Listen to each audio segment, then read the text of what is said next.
And the results of this election have led to questions about what will be not just the domestic, but the international economic policies of Trump. Will he impose tariffs, and what will be the impact of them on the world economy? Will he restrict significantly migration?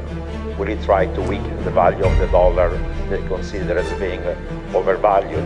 Whether it's a story in Japan, in South Korea, Taiwan, other parts of Asia, friends and allies should take the threats of Trump seriously, but not literally.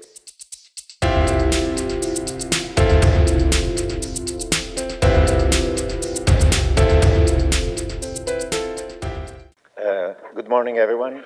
Ladies and gentlemen, distinguished guests, policy authorities and ministers. It's really a great pleasure and honor to be back here in Taipei, in Taiwan, a great economy, great nation, and to be able to present my views about the global economic outlook after the US election and after the Trump re-election. This is a topic, of course, of great interest for everybody. So it's great to be here at this time and moment in our global economy and history. There's a lot of things to talk about, but I would say that I've had to make an initial observation. We live in a world of lots of uncertainty. I call it unusual, unexpected, unprecedented uncertainty for use. Some people call it hyper-uncertainty.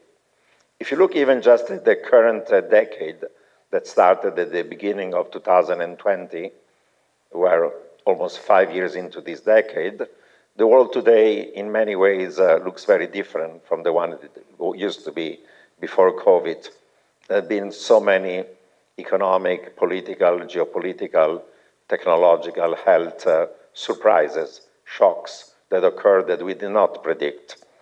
The decade started, of course, in January of 2020 with the sudden rise of COVID-19. We had not had a global pandemic of this size and virulence since World War I, when we had the Spanish flu. And of course, that affected completely lives and livelihoods all over the world, including in Taiwan. At the end of that year, there were US elections, and Donald Trump lost to Joe Biden. Before COVID, the US economy was doing well, of course. There was a shock coming from COVID, and that economic downturn, together with other factors, led to Biden beating Donald Trump. Donald Trump did not accept the results of those elections, and there was even an assault by some of his supporters against the US Capitol. Some people call it an attempted coup, something that never happened in US history. That was also a surprise, the kind of political tensions and the partisanship that increased in the United States. Then after COVID, suddenly there was a return of US and global inflation. Inflation for a long time had been low in advanced economies, below the 2% target of central banks. Before COVID, people worried about lowflation or deflation. We're not even able to achieve 2%. But then suddenly, after COVID ended, we had a massive increase in inflation, almost double digits in the United States and other advanced economies. That was also a surprise, and it led central banks to be forced to increase policy rates and exit unconventional monetary policies. Then suddenly in February of 2022, there was the brutal Russian invasion of Ukraine, something that not happened in the European continent, such an assault against one country since World War II. And apart from the geopolitical impact of it, there were also serious economic impacts, a rise in oil, energy, food, fertilizers, and other commodity prices like industrial metals, and the risk of an economic downturn in Europe and the global south because of that shock to commodity prices. That was also a major new and surprise. On the positive side, by the end of 2022, November, there was the launch of ChatGPT and the new era of generative AI, and that has led to a boom in AI, machine learning, robotic automation, Gen AI, that has had positive spillovers, not just in the United States, but also in Taiwan and Asia overall. We'll talk about the benefits and also the risk coming from this new technology, but that was also a surprising new revolution. Unfortunately, in 2023, there were other tensions that emerged. There was, in October of 2023, a sudden attack by Hamas against Israel. Initially, it was a war between Israel and Hamas on the issue of Gaza, but then that war has escalated now, involving Hezbollah in Lebanon, involving the Houthis in Yemen, and now there are growing tensions between Israel and Iran, and they're worried that there may be a regional war.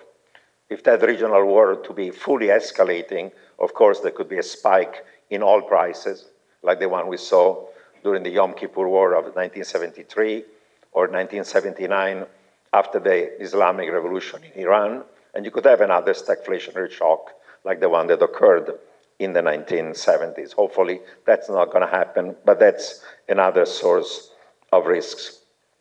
This year, of course, has been a year of elections in democracies all over the world. If there has been one trend, is that in most of them, not all of them, there has been anti-incumbent results of the election. Usually governments that were in power, whether of the center-right or center-left, have lost power, and others have come to power. You had election in the United States, in the United Kingdom, in France, in India, the EU parliamentary election, Korea and Japan, that all have led to surprises results.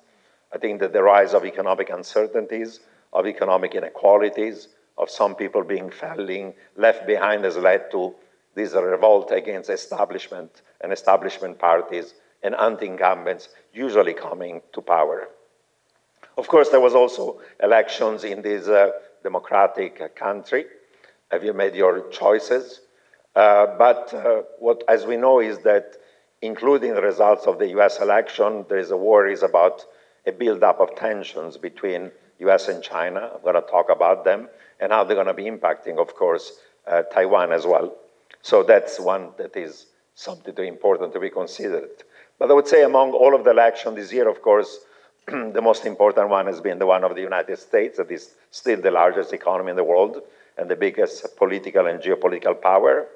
And the results of this election have led to questions about what will be not just the domestic, but the international economic policies of Trump. Will he impose tariffs, and what will be the impact of them on the world economy? Will he restrict significantly migration? Will he try to weaken the value of the dollar that he considers as being overvalued? Will he have a very large fiscal deficit that might crowd out economic growth by increasing interest rates and bond yields? What are going to be the foreign policy and the security policies of the US, both towards rivals like China or Russia, but also towards friends and allies like Europe, NATO, Taiwan, Japan, Korea, and other in Asia?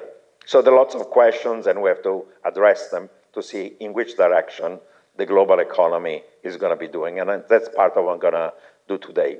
Today, I would like to speak initially about what is the short-term outlook for the global economy following the US elections, and talk also a little bit about the medium, long-term challenges of the global economy. I wrote a couple of years ago a book titled Megathreats, 10 Dangerous Trends That Imperil Our Future, and How to Survive Them, where I talk more about the longer term as opposed to the shorter term. So I'm going to start with the short-term outlook, and I'm going to move towards others. So first point, as I made it, we live in a world of hyper-uncertainty. Now, if I have to look at the global economic outlook for the next year, there are some good news in spite of all the risk, including the geopolitical risk. The good news is that compared to 2 years ago, when people were worried about a hard landing of the global economy, why they were worried about a hard landing? After COVID, there was a surge of inflation. There was the Russian invasion of Ukraine. There were even financial stresses in the United States, with some banks going belly up, like Silicon Valley Bank. So 2 years ago, the worry was that central bank will increase interest rates to fight inflation, but that would lead to a recession in the US and the global economy. Because historically, anytime US unemployment rate is below 5% and inflation is above 5%, when the central bank increases interest rates, you end up with a recession as you fight inflation. Now, the good news is that instead of a hard landing for the US and the global economy, so far we had a soft landing, and that may be your baseline. So things are not going as bad as they could have been. Now, the question is whether this soft landing was driven by good luck or by good policies. And it is a combination of the two. On one side, the Fed and other central banks around the world increased interest rates. They phased out quantitative easing and unconventional policies, and they were able, therefore, to fight inflation and to anchor and stabilize inflation expectation. You didn't have this surge in inflation expectations that occurred, for example, in the 1970s. But there was also some degree of good luck, because that rise in interest rates should have led to a sharp slowdown of growth or a recession. Why it did not occur? The reason why it did not occur was that the three of the negative aggregate supply shock that had led to lower growth and higher inflation during COVID were reversed. The first of these shocks was, of course, the impact of COVID on the production of goods, on the supply of labor, and on global supply chains. That was reversed once COVID was over. The second negative aggregate supply shock was the sharp increase in commodity prices that occurred after the Russian invasion of Ukraine. That impact also was reduced in part because we found new sources of oil, energy, natural gas for Europe and even for Asia, like from the Middle East, like from the United States, like some oil producers or gas producers in North Africa. And three, the third shock that led to a disruption of global supply chain had been the continuation of the zero COVID policy of China, even after COVID was over. But then a couple of years ago, China decided suddenly overnight to give away that zero COVID policy, and therefore the disruption to global supply chains went away. So those were three negative aggregate supply shocks during COVID, but those became positive supply shocks that reduced cost of production and increased economic activity and growth with more production of goods and services, more supply of labor, and the restoration of global supply chains. In the case of the United States, paradoxically, not only we've had a fall in inflation, but inflation is not yet to target, but we had actually economic growth remaining above potential. The potential of the US is estimated to be around 1.8%, but last year growth was 2.5, this year maybe even more than 2.5. Why the US economy has become so resilient? I think there are many factors. Of course, as I pointed out, these three negative aggregate supply shocks went away, and that was positive. The US also had economic policy that led to more capital spending. One of them was the Infrastructure Act and building more infrastructure. The second one was the CHIPS Act that led many domestic and international firms committing to produce more semiconductors in the United States. And the third one was the IRA, the Inflation Reduction Act, that led to massive subsidies and tax credits to do more green investments in green energy in the United States. So that fiscal stimulus certainly has kept economic growth in the US strong. Certainly the AI revolution with Gen AI has also led to a boom of capital spending in the United States. Pretty much all the major big tech firms are investing a lot in generative AI, and the demand for chips, especially the high-end chips, has sharply gone up, benefiting not just the US, but also producers of these chips, like Taiwan and others in the rest of the world.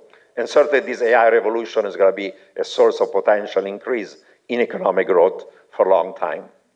The third factor that helped the US to increase growth and reduce inflation actually was migration. During the last 4 years, millions of people, documented but many also not documented, have entered the United States. Politically, this is a problem. Trump in part won the election by being against migration, but actually migration increased the supply of labor, the production of goods in many sectors like construction, agriculture, and others, and has kept the lead on wage growth because given the tightness of the US labor market, the increase in the supply of labor has reduced inflation by doing that. So actually, migration has been good for the United States.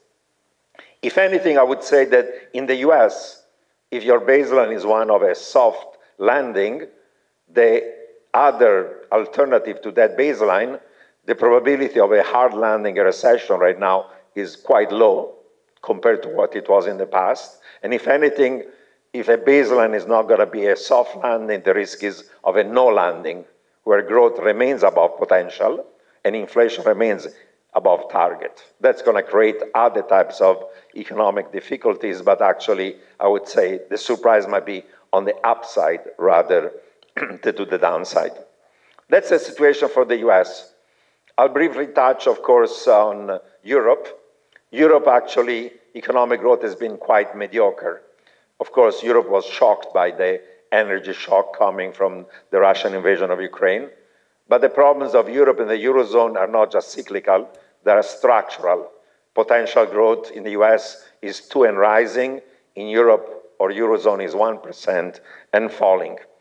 Europe doesn't have a full single market, doesn't have competitiveness in many of the industries of the future. And the question is whether Europeans are going to integrate more by having a full economic union, not just a monetary one, fiscal union, banking union, capital markets union, common defense and foreign policy. Europe has to integrate in a world in which there are major global superpowers, but there is a resistance to that integration. Now, the other key economy in the world, of course, is China, the second largest. The interesting thing about China is that for many decades, China was growing for almost 3 decades at 10%. Even before COVID, the growth rate was around 7%. Since COVID has been closer to 5%, but with downside risk. And if you ask most economists or even the IMF what's their prediction for what potential growth of China with the current sets of policies is going to be, they say that by the end of this decade, the growth rate of China potentially could be as low as 3%. So why so low? Why China, if it doesn't change economic policy, could have a growth rate of only 3%? Again, the problem of China are not just cyclical, but they're more structural. First of all, you have aging. You have 2 parents and 1 child, where the parents are going to be gone. The population is going to be falling from 1.4 billion towards 700 in a matter of 1 generation. You had real estate that was in a bubble, representing 25% of GDP between commercial, residential, and others, infrastructure, now has gone into a bust. That's a severe economic downturn. You have high private and public debt. The sum of the two in China is about 300% of GDP. Under the current Xi Jinping administration, China has moved away from market-oriented reform towards more state-owned enterprises and state-owned banks, state capitalism driving the economy. There's still a very robust private sector, but has been crowded out by state capitalism. And some of the action of the government have been bashing leaders and sectors in the private sector, whether it's the tech sector, some of the financial services, or education services, and so on. So many private entrepreneurs in China right now are in a funk, and the amount of capital spending by the private entrepreneurs has become lower than it used to be in the past. Of course, there have been also technological and other types of sanction restriction to inward and outward FDI by the US into China, and those technological and other sanctions are a headwind for the Chinese economy. And in a Chinese economy that has been always driven by export-led growth, in a situation in which there is protectionism in the US already, more of it is going to come with Trump. That's going to imply a headwind because you cannot export your excess capacity to the rest of the world. It's not just the US, but also Europe and even parts of the global south that say we don't want to be, unquote, a dumping ground for the excess capacity of China. In China also, the ratio of private consumption to GDP is low compared to other countries with the same level of income, and savings of the household sector are too high. The Chinese have to save because of old age, and there is not enough good pensions. They have to save when they get sick because healthcare is still limited. They have to save because if they lose a job, there is not good unemployment insurance. If you're a migrant worker in the cities, you don't have access to public services. And the share of income going to capital and profit is high. The share of income going to labor and household is low. And those are all structural factors leading to high savings rate and low consumption rate. Now, China has done a stimulus, monetary and credit. They may help. They've also done on the fiscal side a backstopping of local governments and their financing vehicles. But the issue in China is what to do in terms of reform to change the economic model so it is more private consumption driven. And doing even a stimulus where you give an incentive for people to buy a car today doesn't change structurally things, because you might buy a car today rather than next year. In order to have a permanent increase in consumption, you have to create a social safety net that's very wide so that people save less and consume more. But China doesn't seem to be willing to do that radical reform of their social safety system. One, because it's going to be expensive. Two, because there is a philosophy that we should not overemphasize consumption, that we should tighten our belts for maybe harder times ahead. So unfortunately, I don't see the current policy regime one is going to lead to a radical change. And China now is trying to increase economic growth by saying we lost comparative advantage in traditional low value added, labor-intensive manufacturing. Of course, given the rising wages in China, textile, apparel, and other low-value added labor-intensive manufacturing is moving to other parts of the world, to Bangladesh, to Vietnam, to you name it. They want to emphasize the growth of the high productivity sector, whether it's technology, whether it's the green tech, EVs, batteries, solar panel, you name it. But they know how to do supply-side economics by increasing the supply of goods and services. But if you don't increase domestic demand and consumption, all this excess capacity will have to be exported to the rest of the world. But the rest of the world increasingly is unwilling to be the dumping ground for the excess capacity of China. And unless China changes its economic model, it's going to face increasing protectionism in the United States, in Europe, but also in the rest of the global South.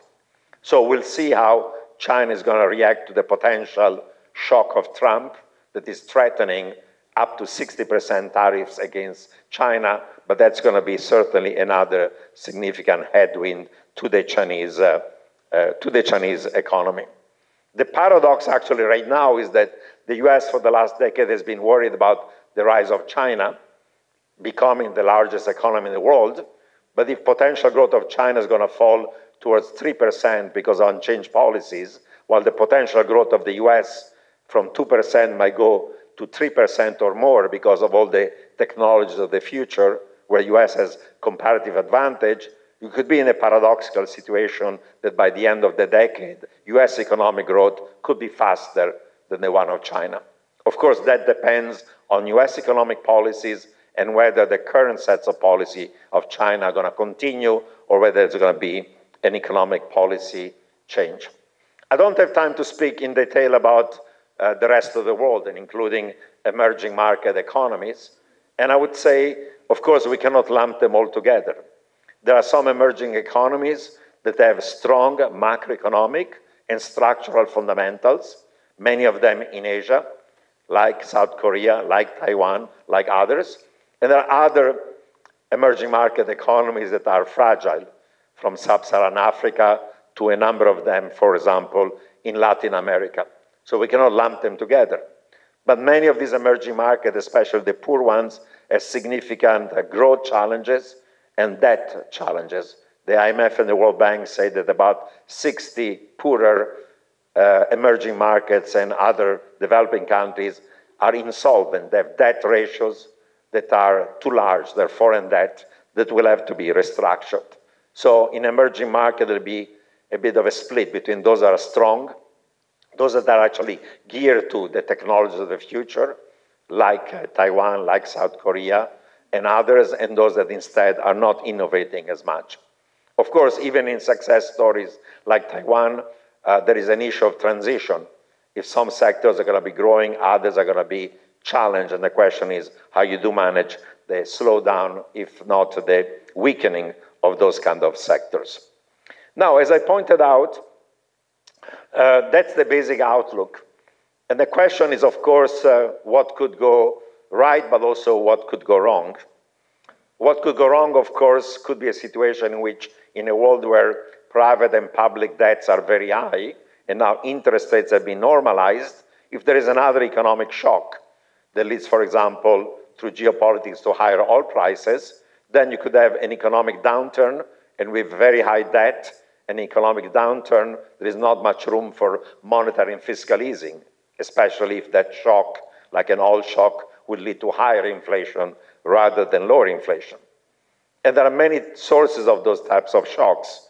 The war between Russia and Ukraine is not over, could get worse. Could there be another shock on commodity prices? If the war between Israel and his enemies escalates full-scale war between Israel and Iran, you could have a shock to the production and the exports of oil from the Gulf.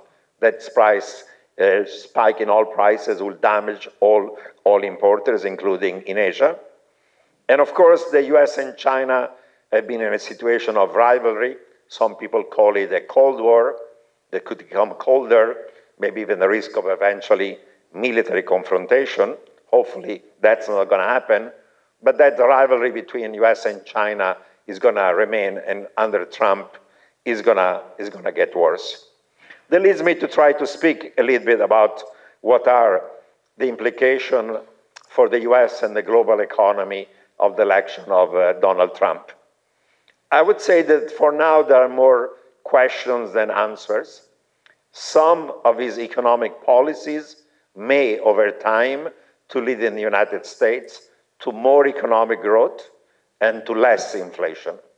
But some of his economic policies may lead over time in the US to lower growth and higher inflation. If the latter were to happen, it will be like stagflationary shocks that reduce growth and cause higher inflation. Now, if you want to be an optimist, you'll stress the positives. And the positive will be that President Trump is going to be overall pro-business. And being pro-business implies greater business confidence of the business and the corporate, the financial sector, and more capital spending by the corporate sector. And in a world in which there is already a US advantage in many of the technologies of the future, having even more of a pro-business administration can lead to higher capital spending and economic growth. And that will be beneficial, not just for the US, but also all the other countries, including those in Asia, that are part of that global supply chain that involves technology, semiconductor, AI, and innovation. Second thing is that Donald Trump wants to keep the tax rates low. Those tax cuts he made in 2017 that expire next year, he wants to make them permanent. Lower taxes on labor income, lower taxes on capital income, and low taxes for the corporate rate sector. He even said that he might want to reduce the corporate tax rate from 21 to 15%. That's harder because it's going to be expensive. But overall, low taxation may also be good for economic growth and for business. 3, he wants to deregulate the US economy and slash as much as possible regulations that are excessive. He hopes that that's going to increase growth and reduce the cost of production and inflation.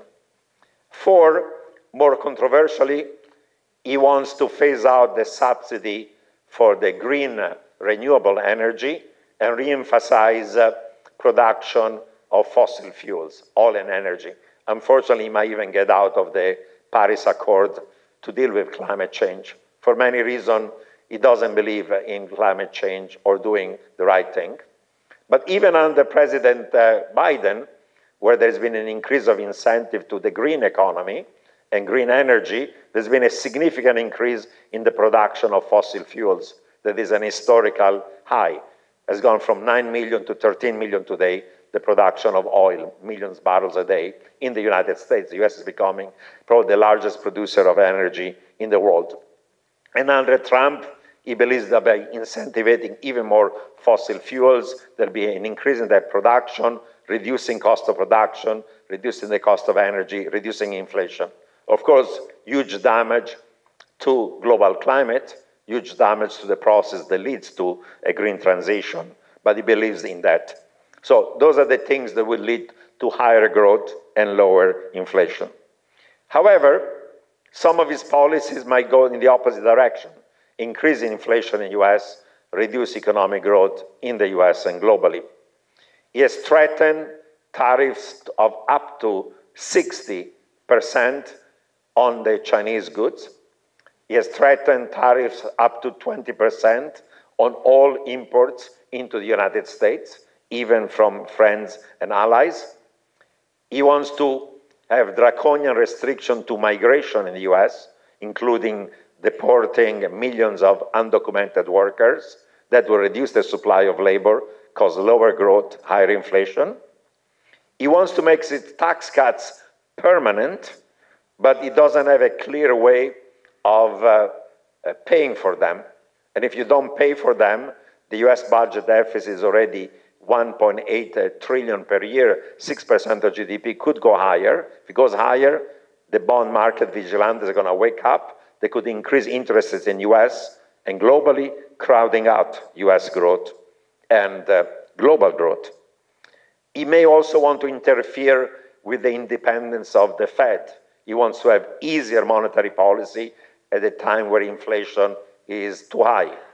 He wants to weaken the value of the dollar because he believes that the strong dollar has led to losses of manufacturing and comparative advantage of the United States. He wants to get out of the Paris Accord, and that's going to imply more dangerous climate change and global warming, because if the US is not on board, why should other countries make the effort towards net zero?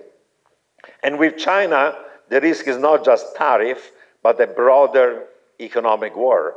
During the first Trump administration, there was an agreement not only of China spending more on buying goods from the US, but also dealing with intellectual property rights, non-tariffary barriers, stealing US technology, fentanyl, you name it.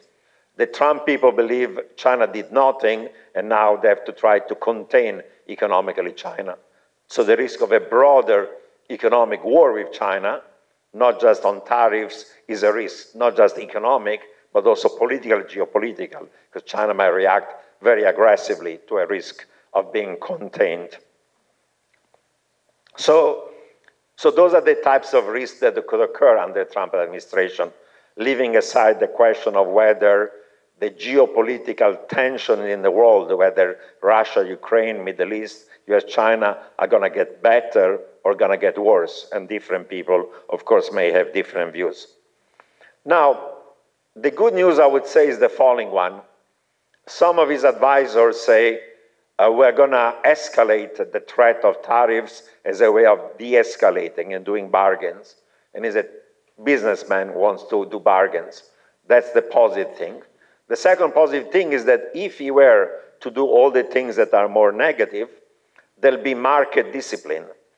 Interest rates in the US already went higher before the election on expectation that Trump would win. Bond yields went up by 50 basis points. They could go as high, 10-year Treasury yields, as above 5%. It would crowd out economic growth, would lead to a correction of the stock market. And he cares about the stock market. He cares about interest rates not being higher. So if all else fails, he's going to realize that bond market discipline and stock market discipline is going to force him to do a course correction, that the policies that are more stagflationary should not be implemented. And hopefully, if he chooses economic advisors, especially whoever is going to be his choice for Secretary of the Treasury, that person is going to tell him, if you do all those things that are stagflationary, the markets are going to punish you. Don't do them, otherwise you'll have negative consequences for the US and for the global economy.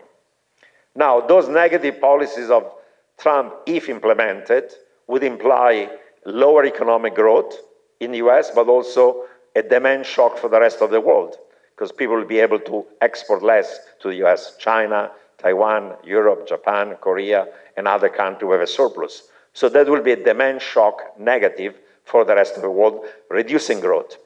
But while tariffs will lead to an increase in US inflation, they would lead to a risk of disinflation in the rest of the world, because a demand shock implies that your excess capacity cannot be exported to the US, and therefore that weakens the pricing power. So in US, you'll have lower growth and higher inflation. In the rest of the world, you'll have lower growth and lower inflation in principle.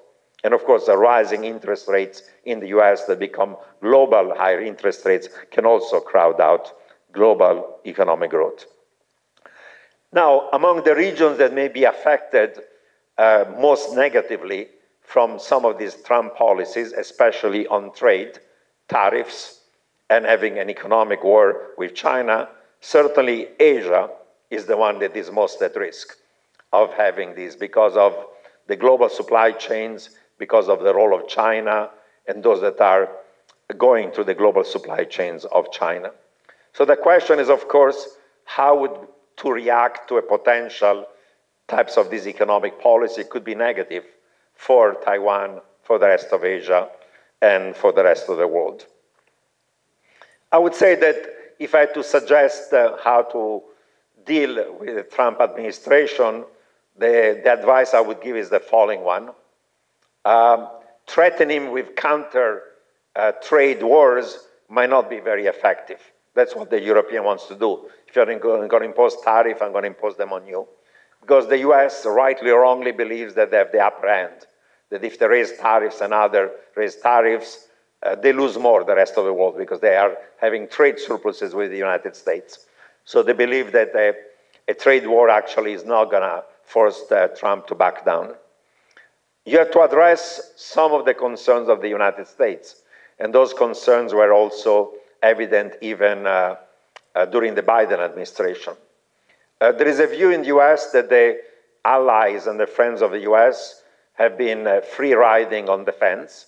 They've not spent enough on their own defense, and they should spend more, whether it's Europe, NATO, Japan, South Korea, and Taiwan. And I think there is some valid argument to that. I think that the US needs allies as much as the ally need the US, but under Trump is going to say, if I have to defend you, you have to do a more fair burden sharing of those defense costs. And if you're going to spend more on your own defense and increase military spending, some of it's going to be weapon systems from the US. Those imports from the US, they're going to reduce your bilateral trade surplus with the US and going to imply reduction of the trade surplus. There's going to be something that is going to be positive and constructive. Moreover, there are other sources of a variety of trade frictions. There has been renegotiation of the US of the trade agreement with Canada and with Mexico, with Korea. There may be other types of negotiation, and there is room for making some modest concession to the United States. The US also, or Trump, believes that the currencies of many of his trade partners are too weak and the dollar is too strong. Certainly that's the case, say in Japan.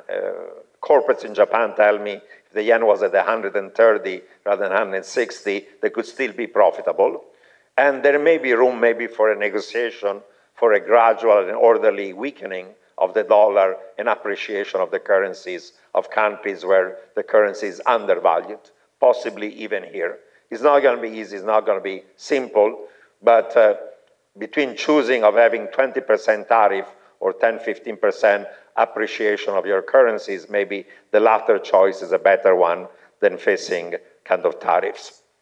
The US also feels, or Trump, that the US has been deindustrializing because some friends and allies have been free riding on trade through weak currencies or trade restrictions, or you name it, and therefore the US wants more FDI in the United States.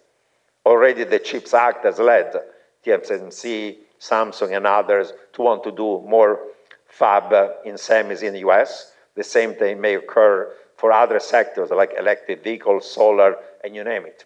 So if you do more investment in the US, that's going to be something you can bargain on. And finally, the US wants to de-risk their relationship with China, hopefully maybe de-risking rather than decoupling. If that's the case, there are legitimate concerns, of course, in a number of national security, technology, high-tech sectors, that too much linkage with China are dangerous, not just for the US, but also for their friends and allies, and cooperating with the United States on security cooperation and de-risking the economic relation with China may be also something constructive. So I would say that whether it's a story in Japan, in South Korea, Taiwan, other parts of Asia, friends and allies should take the threats of Trump seriously, but not literally. They should take it as a way of engaging US and Trump into negotiation to have a more constructive economic relation. It's not going to be easy, but I think that actually the fact that a lot of parts of Asia have a comparative advantage in a number of the industries of the future, including semiconductors, AI, other technology, may be an opportunity for greater integration in the industries of the future and cooperating with the United States in that direction. And that can be an upside rather than a risk for these economies. So that will be, I would say, my advice. I'd like to spend just the last few minutes talking also about the medium term. I started by saying that we live in a world of great hyper uncertainty, and there are both economic, monetary, and financial risks and threats, but there are also many others that are not economic, that are social, political, geopolitical, environmental, health, demographic, and technological. That's what I discuss in my book, Mega Threats. And the world even of economic, monetary, and financial risk today is very different from the one before COVID. The risks have changed, and therefore we think about the risk ahead rather than the past. Before COVID, we worried about low inflation. Now we have to worry about inflation. Before COVID, we were worried about secular stagnation, not enough demand, too much savings. Now we have to worry about secular stagflation, negative supply shock, reduced growth, and cause inflation. Before COVID, people were worried about the impact of unconventional monetary policy like zero negative policy rate QE. Now we have to worry about the consequences of policy normalization, now that inflation is higher. Before COVID, debt ratio were high, but debt servicing ratio were low because you had zero policy rates, zero long-term rates. Now with policy normalization, those that have high debt are a subject of risk of distress. Before COVID, we had hyper-globalization. Now we have to worry about deglobalization, decoupling, de-risking, protectionism, and fragmentation of the global economy. Before COVID, for a decade after the GFC, commodity prices were collapsing by 50%. Since COVID, they've doubled, and that's a negative shock for commodity importers, and it feeds into inflation. Before COVID, the dollar was the global reserve currency. Now there is a lot of talk about de-dollarization. Certainly the BRICS are talking about it and others. Before COVID, there was a consensus, Washington, about market-oriented policy, privatization, but now people talk about protectionism, industrial policies, subsidies, regulation, national champion, and greater state intervention in the world. Before COVID, we had mostly offshoring. Now is a story about reshoring and friendshoring, just in case rather than just in time global supply chains. And before COVID, US growth in China was 10% or more. Now, as I said, it's 5 barely, and it might go towards 3%. That's a very different world for China and the rest of the world. In addition to these economic, monetary, and financial risks, and many of them are new, we have other ones that are non-economic, feeding on the economic. Geopolitical rivalries, as I discussed, Russia, Ukraine, Israel and Iran, US and China. The risk coming from Trump and his new global order. Climate change is getting worse. We have too much greenwashing and green-wishing, and with US getting out of the Paris Accord, it's going to get only worse. More natural disasters are not natural, man-made. For many reasons, COVID-19 may not be the last of these pandemics. There may be other ones. There is a backlash against liberal democracy and democratic capitalism, and more populists coming to power around the world, extreme right, extreme left, because there is economic insecurity and economic inequality. Unless we deal with it, there'll be more backlash and more populism. And technology, AI, machine learning, robotic automation, is good news. Can increase productivity, can increase potential growth, can increase actually lots of other things, but also is gonna leave winners and losers. It leads to misinformation, disinformation, deepfakes, could lead to permanent technological unemployment. It could lead to rising income and wealth inequality, as some people succeed, some people are left behind, both within countries and across countries. So we have to deal with the benefits, but also the risk of these technologies. Now, I call these things mega threats. Other people have called them a polycrisis or a permacrisis. The head of the IMF said we're in a confluence of calamities like we have not seen since World War II. And the WEF in Davos speaks about the most dangerous risk ahead of us. It's a decade ahead of risk and downsides and mega threats, but I would say if there's one thing positive is that democracy is still there and resilient. And two, there's a whole range of new technologies of the future are gonna change the world for the better. Not just AI or Gen AI, robotic and automation, life sciences, biomedical research is gonna make us live longer and healthier, quantum computing, new energy technologies like fusion, semi-autonomous weapon system. Unfortunately, in the world of geopolitics, even the weapon system is gonna become more high-tech, space exploration and exploitation, the mobility revolution, now EVs, eventually autonomous vehicles, green tech, ag tech, fintech, new material science that leads to new forms of production, 3D and atom technologies. It's about a dozen of different technologies of the future. US is ahead in many of them, China in some of them, Taiwan and other economies in Asia are innovating in several of them. And if we invest into the new technology and we have stable economic policy and we still have a modern degree of global cooperation, we can be in a better world rather than a worse world. So there are plenty of mega threats and downsides, but there's also upside, and those upsides are coming from technology, knowledge, and innovation. And if we emphasize those ones, we're gonna go in the right direction rather than the wrong direction. So I want to leave you with optimistic hope that actually we're gonna cooperate more and invest in our future in this country, in Asia, and globally. Thank you very much. Thank you. Thank you very much.